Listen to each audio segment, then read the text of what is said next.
Bienvenue à toutes et à tous. Je vais vous conter l'histoire d'un des plus sombres rejetons noxiens que l'on connaisse à ce jour. On le surnomme le broyeur, j'ai nommé Urgot.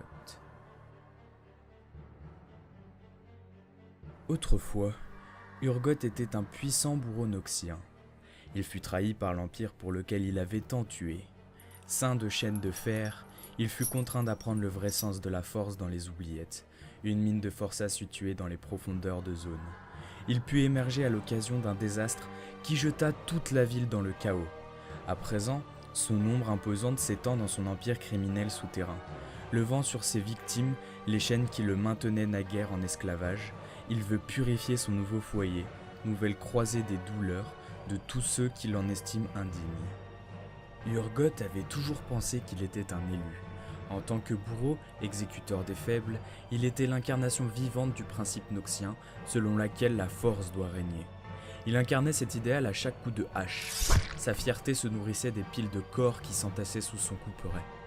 Et sa présence intimidante avait un impact certain sur les troupes armées. Mais, malgré son statut, un seul mot suffit à sceller son destin. Envoyé dans la distante ville de Zone pour éliminer une conspiration imaginaire contre le chef suprême de Noxus, Urgot réalisa trop tard que cette mission était un coup monté.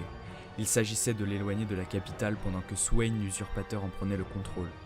Encerclé par les agents des barons de la chimie, fou de rage de voir s'écrouler tout ce en quoi il croyait, Urgot fut jeté dans les mines technochimiques de Zone. Il était vaincu.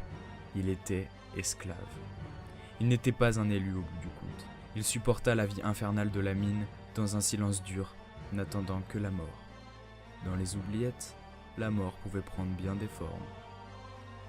La directrice de la mine, la baronne Voss, offrait parfois la liberté à un prisonnier en échange de sa confession obtenue sous la torture. Mais cette liberté, elle l'offrait au fil de sa lame. Grâce aux cris qui résonnaient dans les tunnels, Urgot en apprit long sur les merveilles de Zone. La ville avait quelque chose d'unique, quelque chose de prodigieux. C'était évident, même quand ses secrets étaient déversés par des gorges tranchées.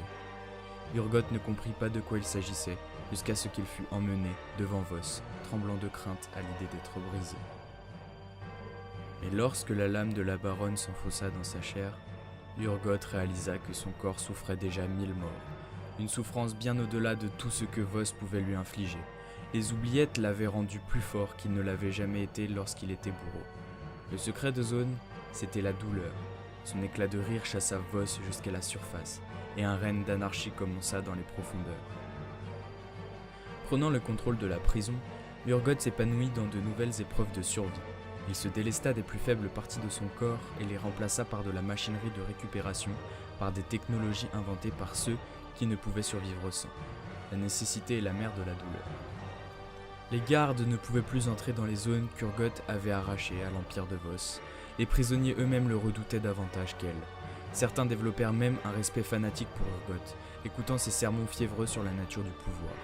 Ceux qui ne voulaient pas leur tendre l'oreille écoutaient tout de même, leur nuque prise dans l'étau de sa main. Ce ne fut qu'à l'arrivée d'un agent de Noxus dans les oubliettes qu'Urgot fut enfin forcé d'affronter son passé. L'espion le reconnut et lui demanda son aide pour s'évader. Mais Urgot le frappa sans pitié et jeta son corps dans les ténèbres. Ce n'était pas la force qui régnait à Noxus, comme Urgot venait de le comprendre, mais les hommes, et les hommes étaient faibles. Il ne devrait y avoir ni dirigeant, ni mensonge, rien pour interférer avec le pur chaos de la survie. Urgot initia une émeute qui résulta en l'explosion d'un filon technochimique dans la mine. La ville trembla sur ses bases et la prison s'ouvrit dans une déflagration qui rivalisait avec celle de la naissance de Zone elle-même. De nombreux prisonniers moururent, et des milliers d'autres disparurent dans le puissard. Mais les élus, comme toujours, avaient survécu. Depuis, le règne de terreur d'Urgot n'a fait que croître.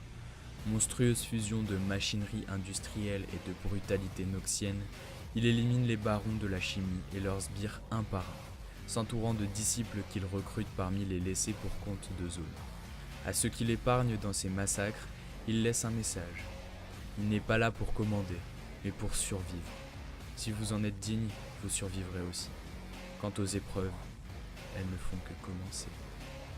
Pour briser tes chaînes, je dois d'abord te briser toi.